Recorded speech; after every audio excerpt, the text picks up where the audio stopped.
Welcome to another edition of Anthony T's Horror and Wrestling Show, as this edition will be a wrestling heavy show, as yours truly will be going into Double or Nothing next segment. And it's a pretty long review that pretty much takes up 2 segments of this episode.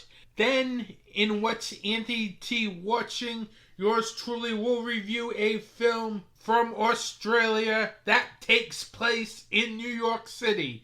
That's right, we have an Australian monster film with spiders that take place in New York City. I know. Since we're wrestling heavy this episode, let's start off in wrestling news. During AEW's Double or Nothing pay-per-view that took place on Memorial Day weekend, Adam Copeland suffered a major injury during his match against Malachi Black. This looked like to be a very bad injury because he's going to be out for pretty much a good chunk of time. He said on his official Twitter page, or X, that he is injured after that match against Malachi Black.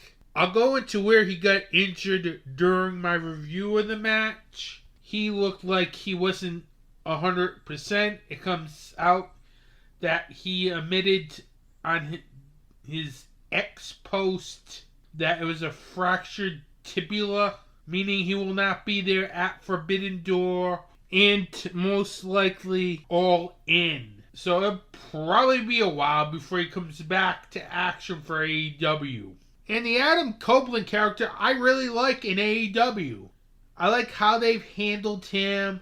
I liked how he's done a really good job in the way he's elevating young talent with his various TNT title defenses. It's just a shame that this TNT title reign ends with injury, as I really hate to see title reigns end in injury. I'm hoping for a speedy recovery for Adam Copeland, as he's really one of the best in the business, still going strong at 50. It's amazing.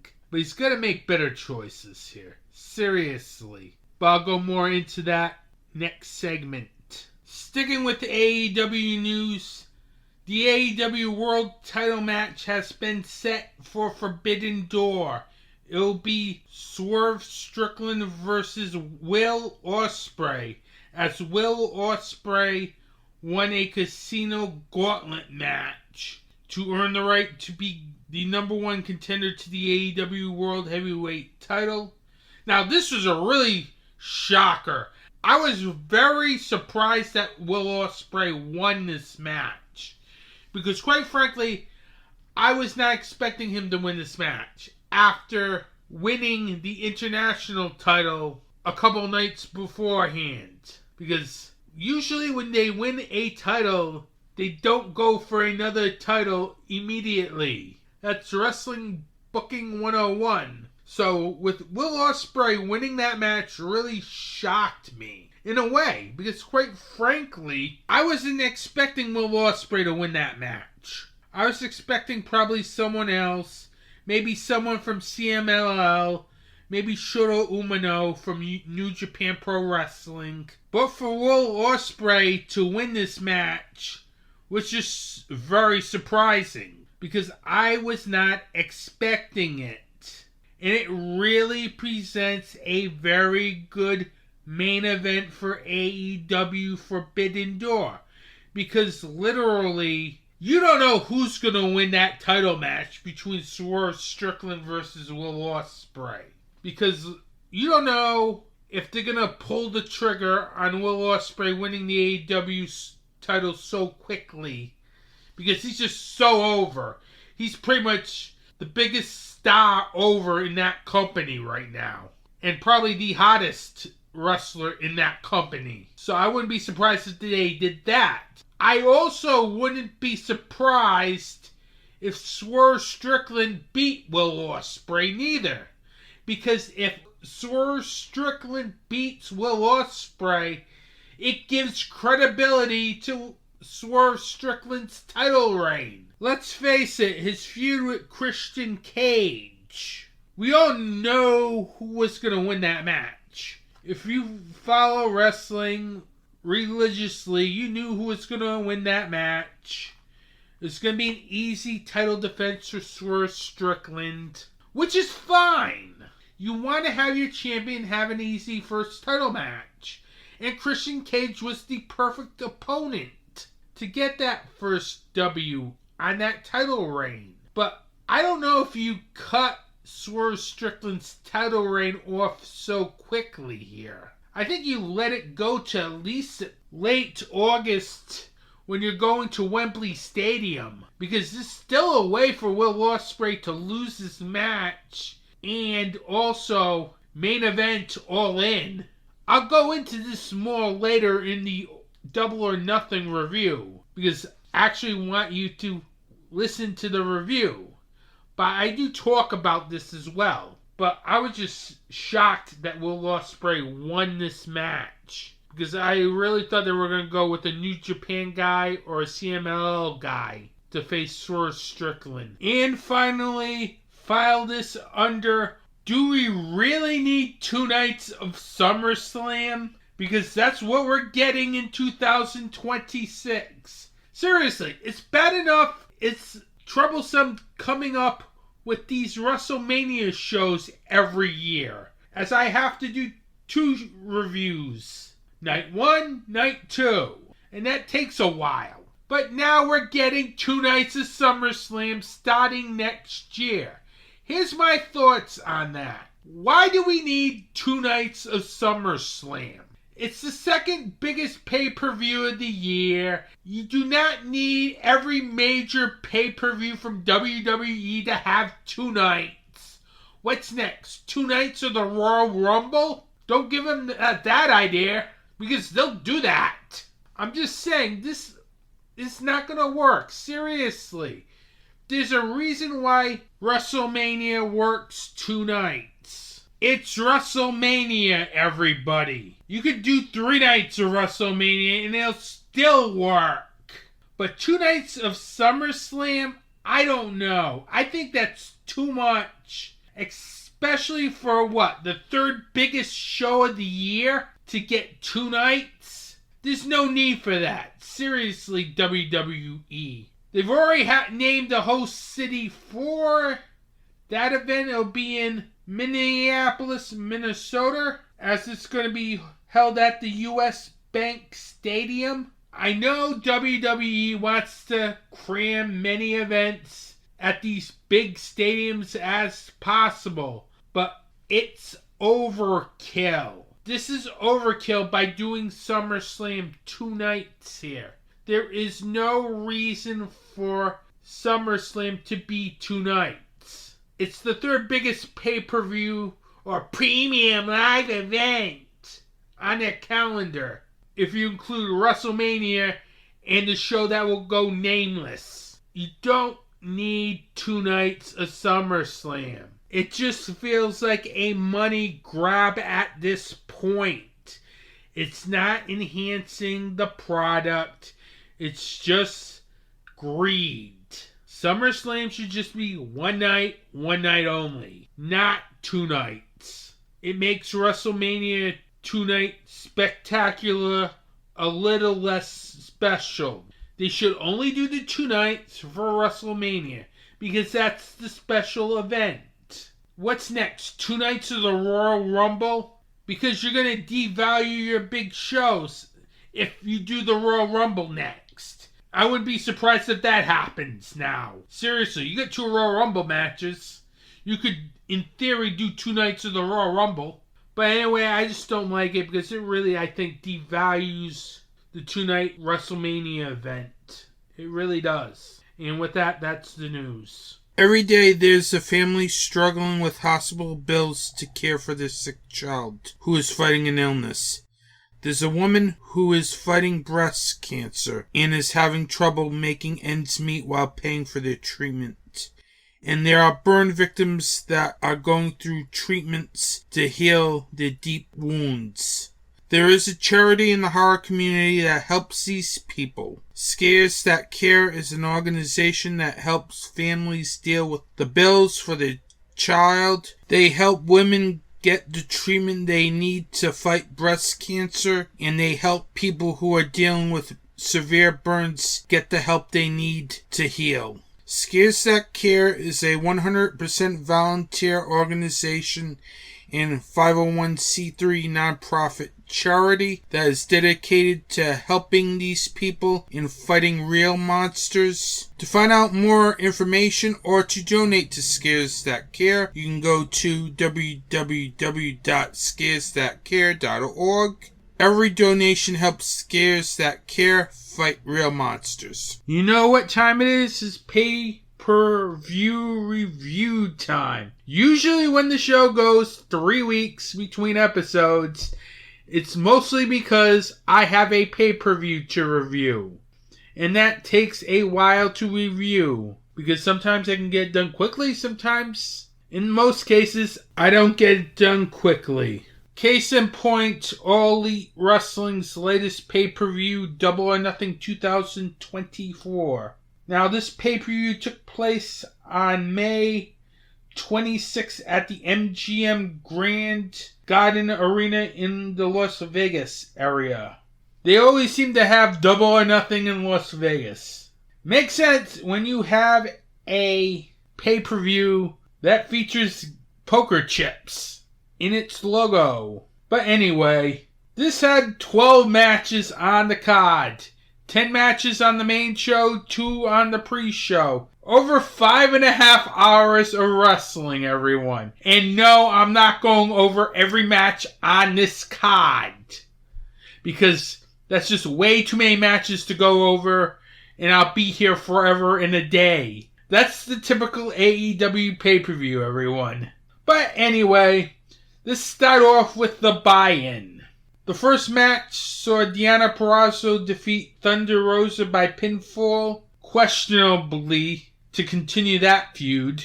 Then the Acclaimed defeated the Cage of Agony by pinfall. Then it was also announced that this year's Own Hot tournament will have the stakes raised, as the winners of the men's and women's Own Hot Cup will receive AEW World title shots at All In. Now, this is a great idea. It adds more stakes to the tournament, and it makes the TV show even more watchable as you're getting closer and closer to All In. As you're going to have that gap between Forbidden Door and All In, you need something to keep the TV very interesting. And that is, I think, a great way to do it, by having a tournament like this. Even though we're having another tournament, which I explained earlier when Adam Copeland had to forfeit the TNT title due to injury after getting injured during his match against Malachi Black. I'll go more into that match during the review, into where I think Adam Copeland got injured in that match. But we're going to get 2 tournaments in the next couple months. One for the TNT title, which will end at Forbidden Door in a ladder match. And you got the Own Hot Cup, presumably going to start after or around Forbidden Door. So I think that's a really good move on AEW's part. It makes the TV more watchable. Because quite frankly, you have like 6-7 weeks between pay-per-views. You need to do something spectacular during that time. And that is a good way to do it. Now on to the main card.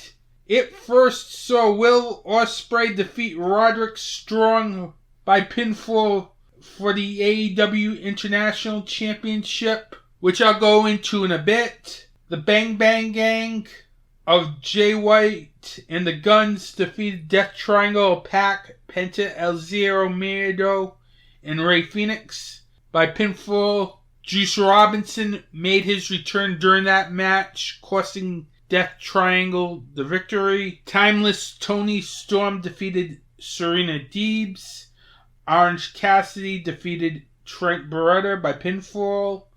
Chris Jericho defeated Hook and Shibata by pinfall. Jon Moxley defeated Takeshita in a IWGP title eliminator match. Adam Copeland defeated Malachi Black by referee stoppage. Mercedes Moné defeated Will Nightingale to become the new TBS champion. Swerve Strickland made his first defense of the AEW World title by defeating Christian Cage.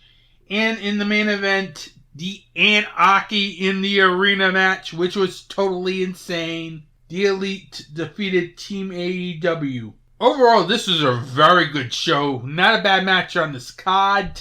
Now, to the matches where I think you should really check out, because there really wasn't any bad matches on this card at all, which is good. I like pay-per-views where it just flies by for 4.5 hours. And this was a very long pay-per-view. But then again, it's like the anniversary show. And I like the fact that they always refer to Double or Nothing as an anniversary show. I'd wish WWE would refer to their anniversary every year, but we never see that from that company. I just don't get why. Because that would be a great show or premium live event for that company to have an anniversary show of their own. But I can't tell when their anniversary is because they don't have an anniversary show. But anyway, let's get to the Double or Nothing review. And I'm only going to highlight the matches that really stuck out for me on this pay-per-view. As every match was good, but there were a few that were just really, really good, that really good enough that I enjoyed a lot. And it really started with the opening match, Will Ospreay versus Roderick Strong for the AEW International Championship. Don Callis was on commentary. Match starts off with Ospreay going for the hidden blade but misses. The action would quickly spill to the ringside area. The Kingdom would hit a suicide doomsday device at one point on Ospreay, which Ospreay landed very awkwardly, but he'd continue and look fine. But that was a kind of a scary sight for a second. Ospreay and Strong would trade chops. Wardlow would try to inject himself into this match, but the referee eventually catches him in the act. Ospreay would hit a Sky Twister on the outside to take out the Kingdom and Wardlow, which leads the ref to kick out the Undisputed Kingdom from ringside, which was good because I'm sick of matches with shenanigans all over the place. It seems like with Kingdom matches, that's been happening lately. Every time Roderick Strong has a match, you would get shenanigans. And Roderick Strong's a very good wrestler, everyone. I just wish he had matches where he doesn't have interference in every one of them. Ospreay would go for a high-risk move, but his knee buckles. This would lead later on for him trying to go for his finisher, but he couldn't hit it. Strong would suplex him from the middle rope and hit a backbreaker for 2. Both of them were trading shots that were stiff. Typical Roderick Strong match. You get your stiff shots in. That seems to be par for the course of a Roderick Strong match. The referee has to check on Roderick Strong. Don Callis would leave the announcer's booth to tell Ospreay to hit a Tiger Driver.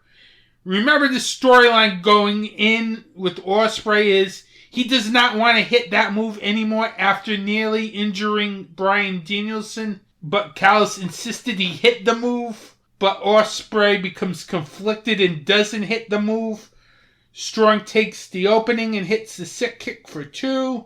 Strong would try the end of Heartache, but misses. Ospreay would hit the hidden blade, then hit the Stormbreaker for the win to become the new international champion in a very good opener. As I really think Will Ospreay right now is the go-to guy in AEW. He is Mr. Pay-Per-View for AEW. Back in the day, we call Rob Van Dam Mr. Pay-Per-View.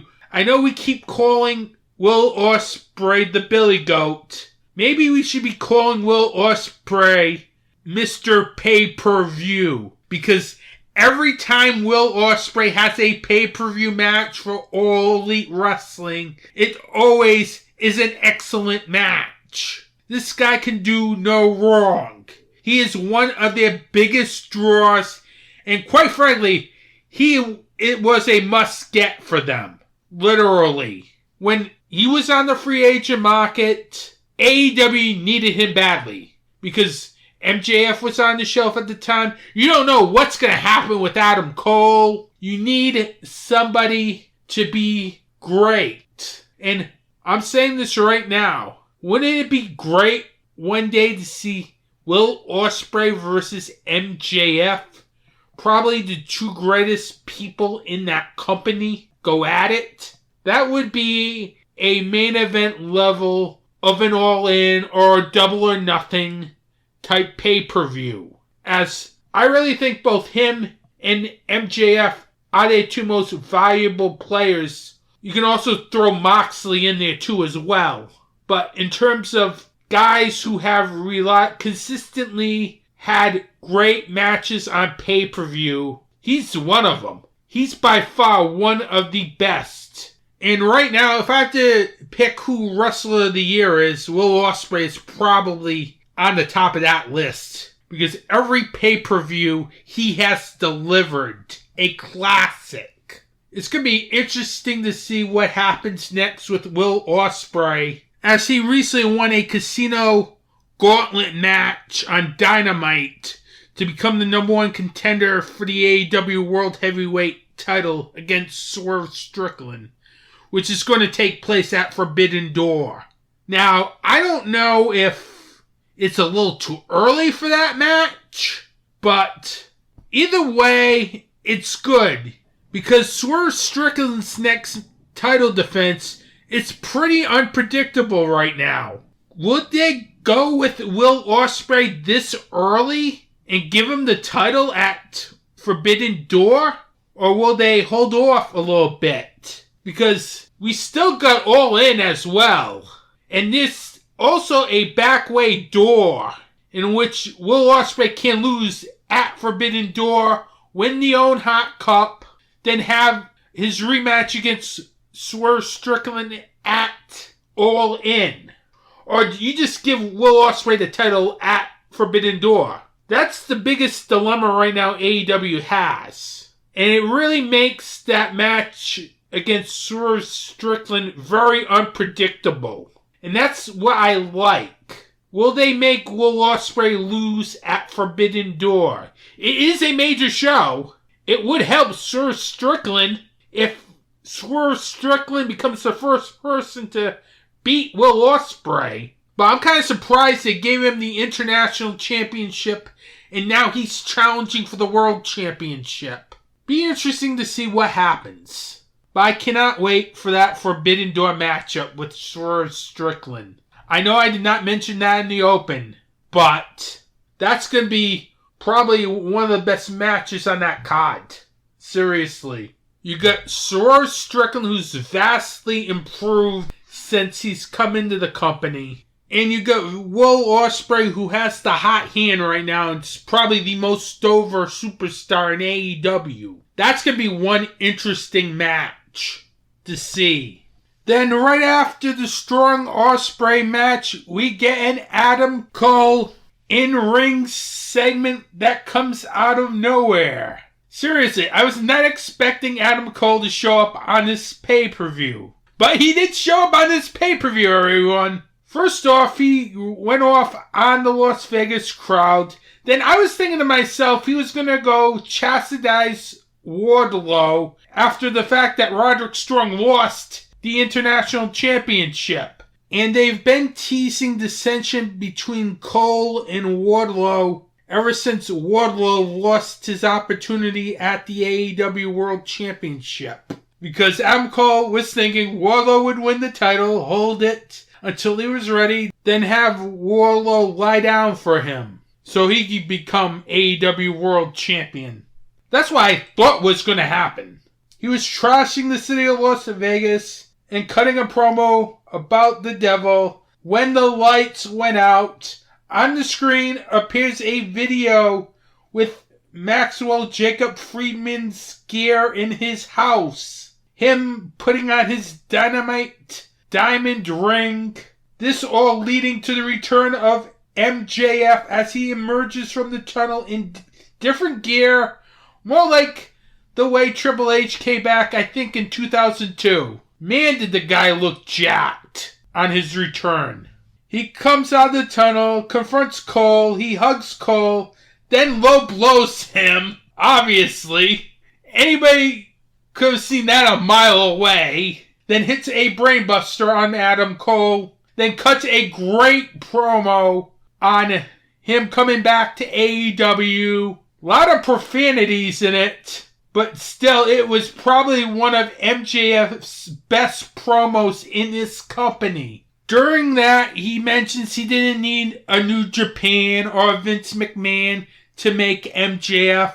He said MJF made MJF. Then afterwards, at the end, shows off his new tattoo with the poker chip and the words, "Bet on yourself." Great promo. It was a great way to reintroduce MJF. He really got what looked like a hero's welcome back into this company after being sidelined with an injury and his contract allegedly running out. But we all knew he was coming back to AEW. Let's face it, everyone. I wasn't fooled by that. He was coming back. There was no way he was going to WWE. Because if he went to WWE, he'd be watered down to the point where he'd probably be Miz 2.0.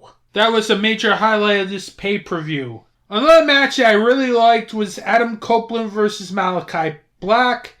Copeland would come out to new music that had more of a Docker theme to it as he was coming out through the elevator like the old days when he was in the Brood. So he had Docker music, Docker graphics, everything coming in. The match would start off quick. Malachi Black would get busted open real quick, not even 5 minutes into this match. In fact, both of the participants were busted open by the 7th or 8th minute of this match, as this was very brutal, as there were a lot of weapons. Barbed wire on the cage, barbed wire on top of the cage, barbed wire baseball bat, tables, chair, spool of barbed wire. At one point, Malachi Black would nail a powerbomb through a table for 2. Black would try to hit his finisher, but Copeland would hit a spear for 2. Copeland would put Malachi Black on a table, wrap him up in barbed wire, then went on top of the cage and hit an elbow drop in an insane spot, which caused Copeland to land awkwardly. And this is where the point I think he got injured, to the point where they had to strip him of the TNT title on the following Dynamite after Double or Nothing. Because that did not look good, that landing. It looked like he landed awkwardly. When you're going from the top of the cage down through the table, you have to land through the table. The body has to land sideways. Can't have a foot land right on the mat. That's a great way to get injured. And sadly, Adam Copeland got injured. I don't want to see anybody get injured, but injuries do happen in wrestling. And if you do dangerous spots like this, the risk for injury intensifies. I was surprised he was able to finish the match and continue on with this match, as it just got more brutal. Copeland would try to go for a spear, but Malachi Black would hit the end for 2. Black would grab a spool of barbed wire and introduce that into the match. Black would kick Copeland through the cage door as the action went to the floor. Copeland would spear Black on the floor. Matthews and King would come out. They would side with Copeland at first, only to turn on him, and started a 3-on-1 assault. They begin to surround Copeland and barbed wire until the lights turned red, And out of nowhere, through the ring canvas, Gangrel emerged from underneath that ring, hitting impaler DDTs onto King and to Matthews until Malachi Black hit the end on Gangrel. This would lead Copeland to hit a spear. Copeland would grab the barbed wire and apply the crossface using that barbed wire to the point that it made Malachi Black unconscious and unable to continue, and Copeland retained the TNT Championship in a very brutal fight. This was just insane to watch. And it's just so sad that Adam Copeland got hurt in this match, as he's been doing wonders with that TNT title since he's gotten that title. It's just a shame that his reign is cut short due to injury. Hopefully he gets well soon. It sucks to have an injury like that, as he's going to be out for a good amount of time. Don't know how long, but we know he won't be there for All In, so there's not an exact timetable, but he did mention he will not make it to All In, so it's going to probably be a while. Hope Adam Copeland gets well soon, because really he is probably one of the greatest wrestlers out there in wrestling, period. He's another guy who never delivers a bad match. Even when he's hurt, he's still able to deliver a very good match, like he did with his match against Malachi Black, as both of them really gelled very well in the ring.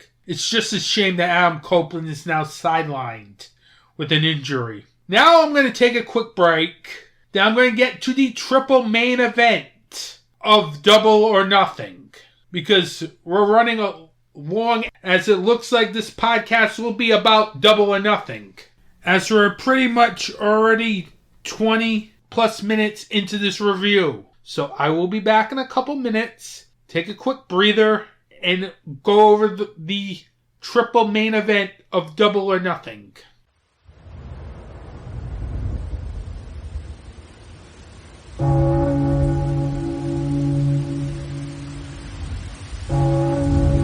Welcome to Dark Discussions, your place for the discussion of horror film, fiction, and all that's fantastic.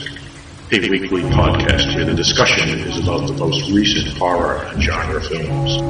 Intelligent talk on a genre that deserves intelligence. A conversation between co-hosts discussing not only the films, but also the connotation that the directors and screenwriters are trying to articulate. When you want more than a review, listen to Dark Discussions.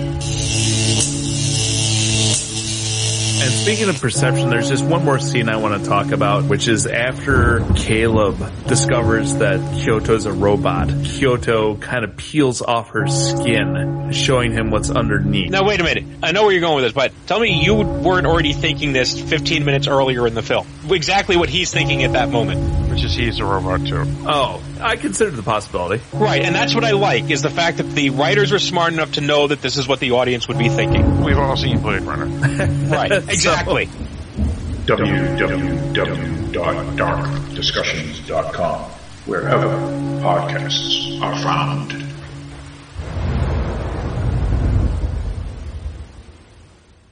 Welcome back as we continue my thoughts on AEW's Double or Nothing 2024. I told you I'd get into the triple main event, and that's what we are doing now. We're going to get to the triple main event. The first match in the triple main event was Mercedes Moné versus Will Nightingale for the TBS Championship. Now, this is the first match for Mercedes Moné in AEW. It felt like forever and a day, because literally she's been on AEW TV for weeks, but hasn't had a match.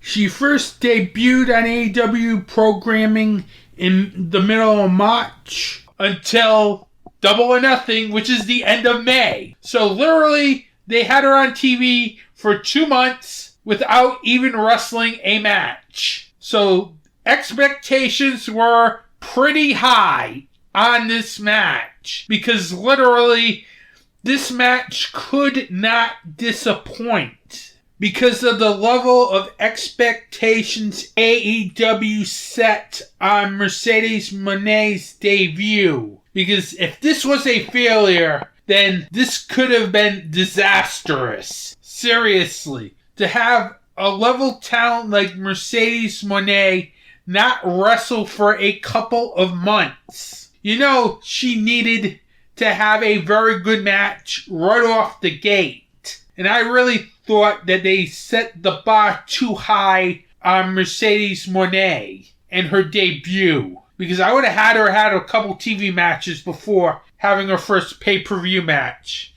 In fact, if she was available in December, like some reports claim, they could have had this match at Revolution instead of drawing this all out until Double or Nothing. So you know the level of expectations for this match is high. And it had to deliver. Because if it didn't deliver, it would have been disastrous. Seriously. Moné gets an elaborate entrance with drummers and Vegas showgirls. She had a star-like entrance. And this was action-packed from the start, which is a very good thing. That this match was action-packed from the start. Because this match really needed to be one of those matches where it had to be a very good match. And I really think this match really did deliver. All the hype delivered. As this is one of those matches where the action did not let up. As this had a big time feel to it. And it's very rare for a women's match, especially in AEW, to have that big time feel to it. Going in, it had a big time feel to it. But once you get into the ring, it also has to match the level of hype. And it really matched the level of hype. And that was a very good thing because this was, I think, one of AEW's best women's matches. But let me go into the match more. Nightingale would have Moné on the top rope at one point, but Moné would get out and hit a powerbomb. Nightingale would hit Moné's knee on the ring apron after Moné slipped on the rope. Moné would eventually hit a Meteora for 2. Then she would hit another Meteora on Nightingale on the outside. Statlander would try to interfere on Willow's behalf as she and Stokely would distract the referee, leading Willow to hit her finisher. But the referee got distracted so much during the distraction that when he got time to counting the pin, it was only a 2 count. The action was great at this point because I was really into this match. As Moné and Nightingale really worked very well with each other here. Moné would go to the top rope and try to hit a flip powerbomb, only to go over Willow Nightingale and allowing her to hit the Moné Maker for the 3 count to become the new TBS champion. This was a very good match. This did live up to all the hype. This is probably up there with Britt Baker versus Thunder Rosa from St. Patrick's Day Slam, where they had that brutal no DQ match in terms of women's matches. Even though this was not a no DQ match, this did live up to the hype as both of those women worked very well with each other. I would love to see a rematch between those two in the future, title or no title. Then, post-match, Chris Statlander would push Stokely Hathaway as it seemingly looked like her and Willow was about ready to split from Stokely Hathaway until they got onto the ramp. Then Chris Statlander turned on Will Nightingale and hit a discus lariat. And the final image was her with Stokely Hathaway standing right beside her. I really like the fact that they finally turned Chris Statlander heel. You knew this was kind of coming. They kind of teased it a little bit here during this feud with Statlander, I think, accidentally pushing Nightingale at one point during the Moné feud. So you knew there was probably going to be a heel turn coming by somebody. But I think it was the right call to have Statlander turn heel finally. It was a surprise, but they were laying the groundwork for it. Because she did at one point push Will Nightingale into Mercedes Moné during one of the confrontations they had prior to Double or Nothing.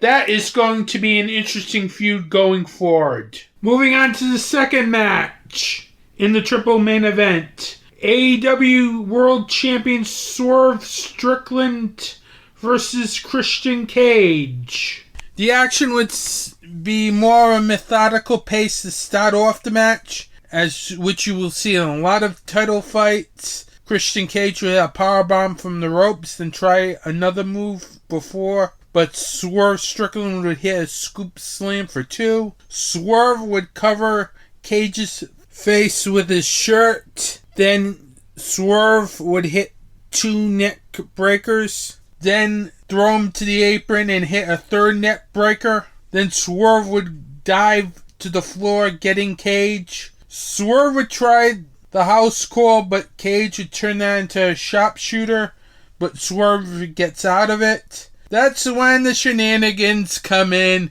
and this is the typical shenanigans you would see in a typical Christian Cage match. Mother Wayne would get the title belt, and then Prince Nana and Mother Wayne would fight over the title belt, and Mother Wayne gets Prince Nana ejected from ringside. Christian Cage dumps Swerve Strickland on the floor, distracts the ref, allowing Killswitch and Nick Wayne to attack Swerve Strickland and throw him in the ring for Cage to pin him for a 2 count. Mother Wayne would get on the apron, distracting the ref. This allows Cage and Killswitch to double team Swerve, but that backfires on them. Swerve would go for the Swerve Stomp, but misses, allowing Cage to hit a spear for 2. Nick Wayne would then distract the ref. Killswitch would try to get involved, but if the ref sees that and sends Mother Wayne, Nick Wayne, and Killswitch to the back. Strickland would use wrist control, sending both him and Cage to the outside, where Swerve would hit a suplex. Swerve would grab the ring step and try to use it, but he doesn't. Then he and Cage would fight over to see who would use that steel step. But in the process, Swerve would hit the Swerve Stomp on the apron. Swerve would try to spear Cage through the ropes, but Cage moves out of the way, and Swerve Strickland would land on the steel step. Cage would distract the referee by taking the turnbuckle off. This would allow Nick Wayne, who for some weird reason did not leave ringside.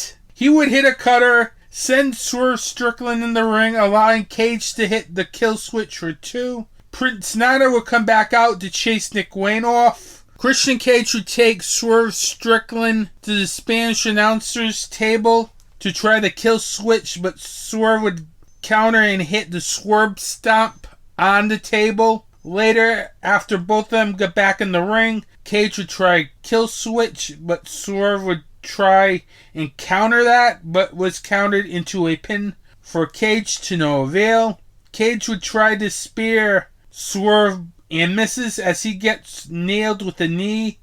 Then Swerve would hit a house call in mid-air, then would hit another Swerve Stomp, then hit another house call for the 3 count to retain.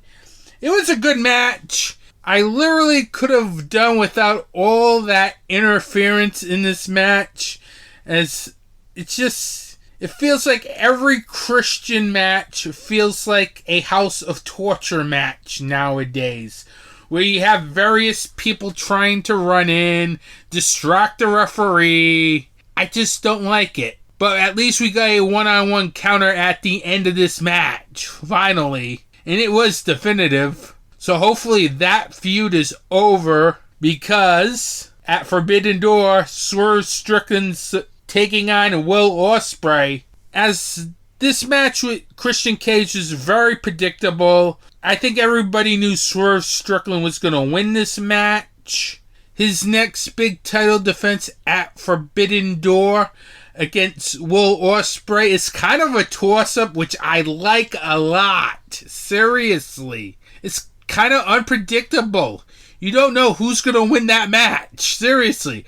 Are they going to pull the trigger on Will Ospreay so quickly? Because we are going to Wembley Stadium at the end of August. Or do they keep the belt on Swerve, then do this match over again at All In? Because that's probably my theory here. Is the fact that if Ospreay does not win here, we will get this match at All In for the title. Part of me would like to see Ospreay win it because he's been such a mega baby face right now. But then again, you want the closing shot, the optics, the final thing you see at All In. And that would be Will Ospreay winning the AEW World title in front of his home countrymen.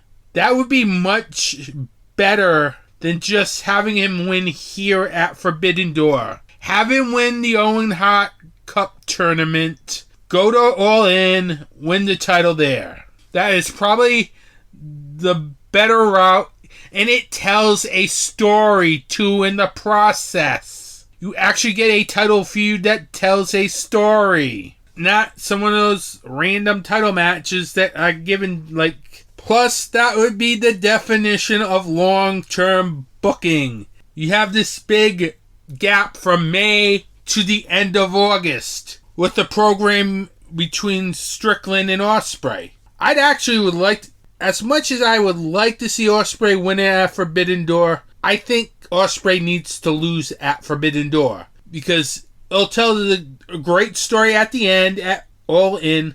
Plus, it will get Swerve Strickland more over and make his title reign more noteworthy, as he'll be the first person to beat Will Ospreay in AEW. So I don't know where that match at Forbidden Door is going, but I'd rather see Swerve Strickland retain, quite frankly.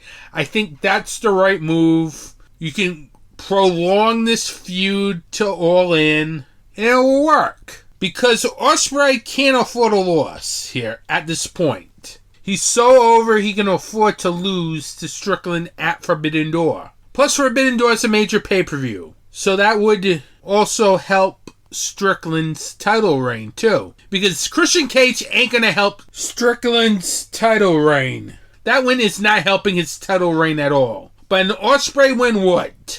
Hopefully they do the right thing and keep the title with Strickland at Forbidden Door. Then it's the main event, the Elite versus Team AEW in Anarchy in the Arena match. Now, this was a very insane match that started off very quickly once Jack Perry, last member of Team Elite, came out. Team AEW jumped them. Then Darby Allin came out with a mask with thumbtacks on it, and his music was blasting until Matthew Jackson hijacks the mic and orders the Young Bucks theme to be played. Then Bryan Danielson grabs the mic and has his Europe's The Final Countdown music on. Fighting going on everywhere. You had brawling on the arena floor, the concourse area. It was just complete chaos. Then at one point, Matthew Jackson would have a chance to grab the mic and order the music cut because he shoots about how Europe's The Final Countdown costs $200,000 every time they use it, and they're on a budget. Which is true because that music does cost a lot of money to be used. There's more brawling everywhere. Perry and Allin would brawl to the back. In the outside, Allin would throw Perry onto an ice bucket. The Bucks would hit Shadow Machine on Dax for 2. Jack Perry would then try to use a bus to run over Darby Allin to no avail. FTR would hit a spike pile driver on one of the Bucks on the apron. Okada would give the fans the finger, but Cachoeira bites the finger. Then Darby Allin would emerge from the backstage area. He would hit a code red on Okada for 2. Darby would try a suicide dive, but the Bucks stop him and powerbomb him on the chairs. Then send him to the Bucks entrance elevator to send him all the way down and away from the action, pretty much. Matthew Jackson would throw Bryan Danielson into the poker chips. Then he and Nicholas would hit the TK driver on Bryan Danielson. Jack Perry is seen in the production area as he just grabs Tony Khan. Darby comes back out with a flamethrower waiting for Jack Perry. Jack Perry comes out bringing Tony Khan to the entrance ramp.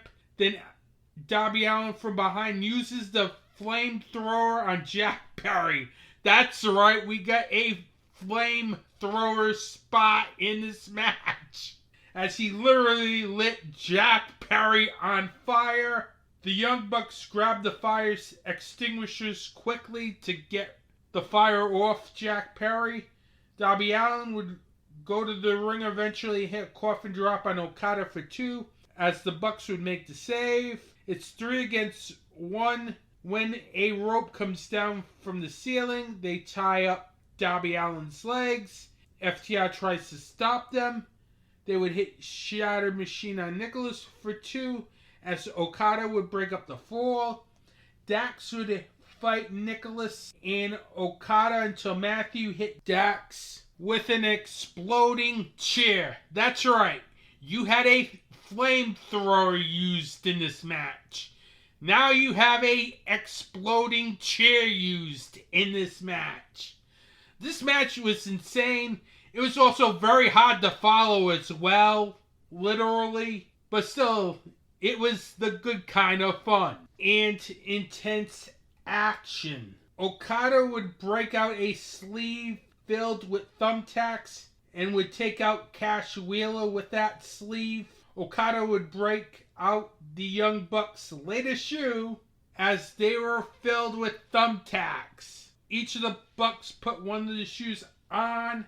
They raised the ceiling so they can nail Darby Allin with a super kick with the thumbtacks on the shoes in the face of Darby Allin. Bryan Danielson would return to the ring. He would hit the Psycho Knee on Okada, then grab one of the thumbtack shoes and hit the Young Bucks with it, and hit repeated kicks. He would hit a running Psycho Knee with a chair on Nicholas for 2 as Okada broke it up. Then Okada would hit the Rainmaker. The Bucks would hit the EVP trigger. Then Jack Perry would hit a running knee for the 3 count. And the winners of the match were the Elite. Obviously, the Elite had to go over this match because you are beginning a major feud here between the Elite and AEW. If Team AEW won this match, then it would have been feud over. But this is a feud that's probably going to go on for months, as it looks like that's going to be one of their main feuds going into the summer, probably to All In. Maybe end up having a Stadium Stampede match or something at Wembley Stadium. I could see that happening. But that was a really great way to end this pay-per-view. A lot of insanity. It was just too much to keep up trying to write these notes to this match, because this match just moved at a frantic, fast pace. It was very entertaining, and it was really a great way to end this pay-per-view, as this was a very good pay-per-view. As AEW continues to string of really good pay-per-views here, as if I had to choose which matches you should check out, definitely the opener, Will Ospreay versus Roderick Strong, Mercedes Moné versus Willow Nightingale, and definitely the Anarchy in the Arena match are my top 3 matches on this pay-per-view. Overall, this gets a 5 out of 5 stars, as this was just great from start to finish. You can follow Anthony T's Horror and Wrestling Show on these social media providers at Anthony T's Horror and Wrestling on Facebook, Instagram, and the Slasher app. You can find Anthony T's Horror and Wrestling Show on Apple Podcasts, Google Podcasts, Spotify, and other podcast providers. You can also listen to the podcast at youtube.com/@FilmArcadeMedia and darkdiscussions.com.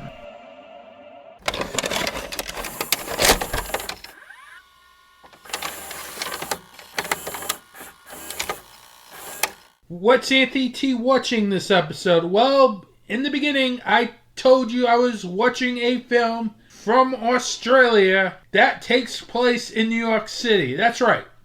This film was filmed in Australia, but the setting of this film is New York City, everyone. I'm not kidding.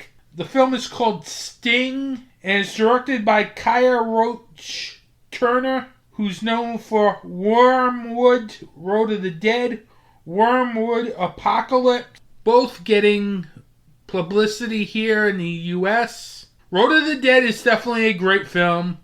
Apocalypse was okay. Now he's back with another film called Sting. This is about a giant spider that pretty much turns into a flesh-eating monster in an apartment building in New York City in wintertime. So going into this film, yours truly noticed that this film played in my area, which is very rare for a film like this to play in my area, quite frankly. It's also very rare for a Well Go USA film to even play in my area at one time when it hit theaters. But yours truly never got a chance to see it when it was in theaters. Now it's out on digital and will be hitting Blu-ray at the end of July. But yours truly could not wait to see this film because, well, I was hearing good things about this film from some people and not good things from some people. So this was an interesting film to go into,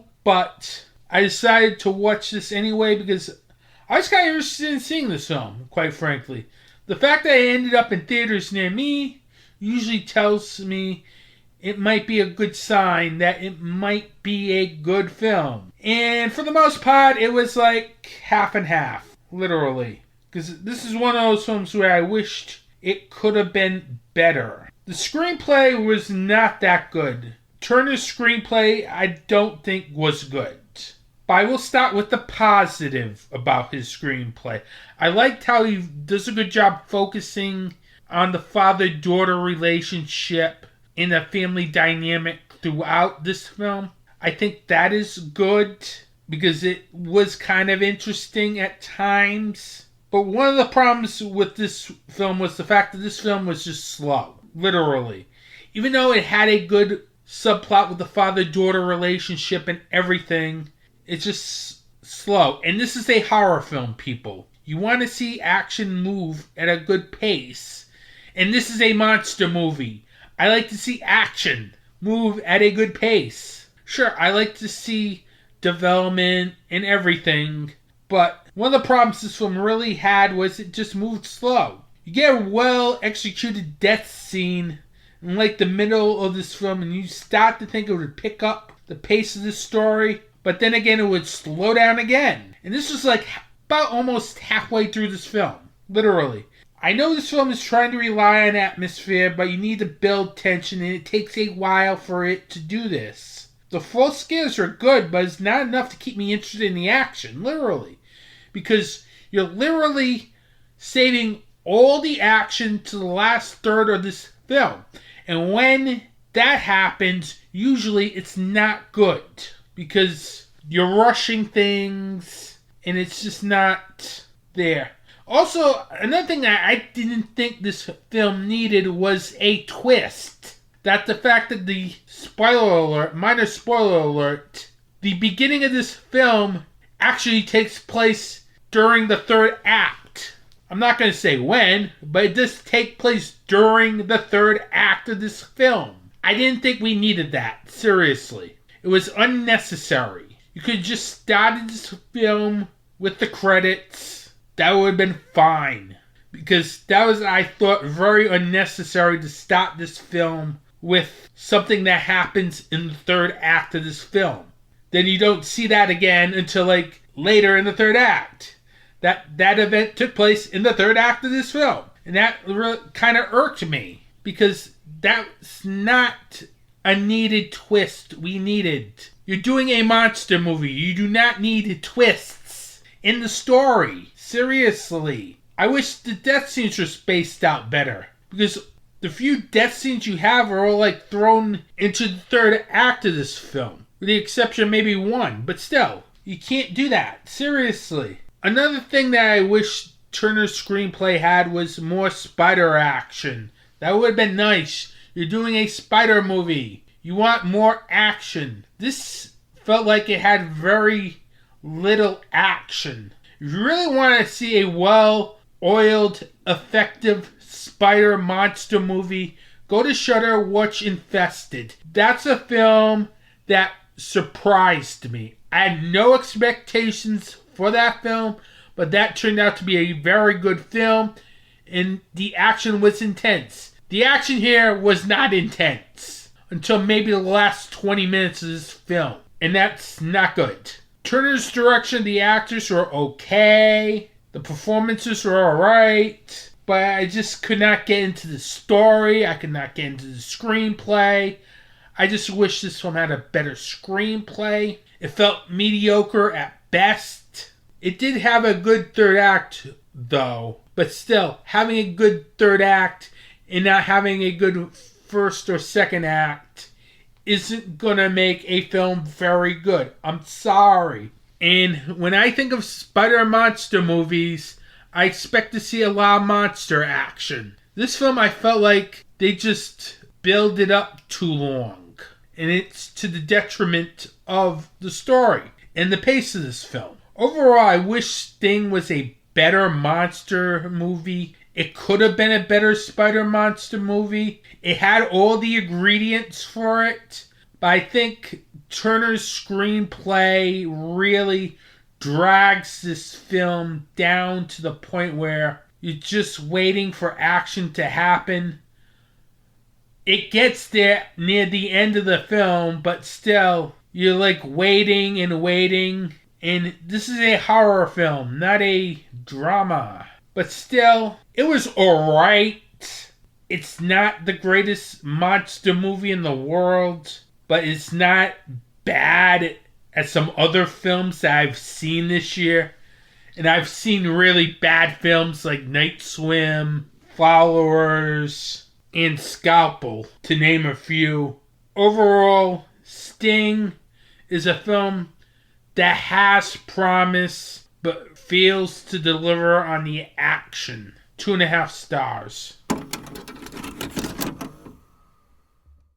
Don't forget to check out the Film Arcade Media YouTube channel, as I also uploaded a unboxing video of Full Moon Features The Primevals, as I recently picked that box set up. I figured I'd show it off to everyone, as I may do unboxings from time to time. It was shot on my cell phone, so I figured I'd try something out with the YouTube channel, see how that goes. Maybe hopefully do another movie review eventually, just haven't had time. It's been kind of chaotic and everything. But hopefully I'll have more time to do some more videos on that YouTube channel, to be more active on YouTube over at youtube.com/FilmArcadeMedia.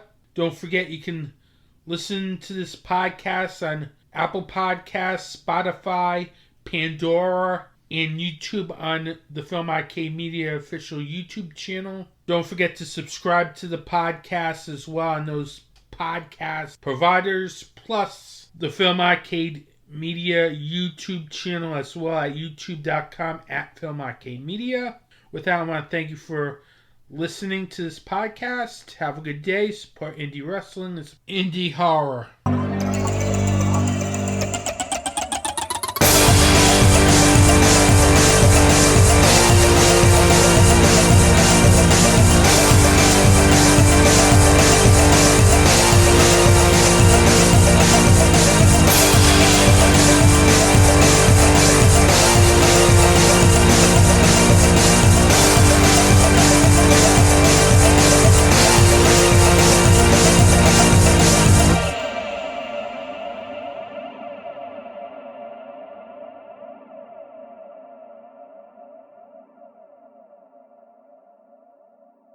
This has been a Film Arcade Media production.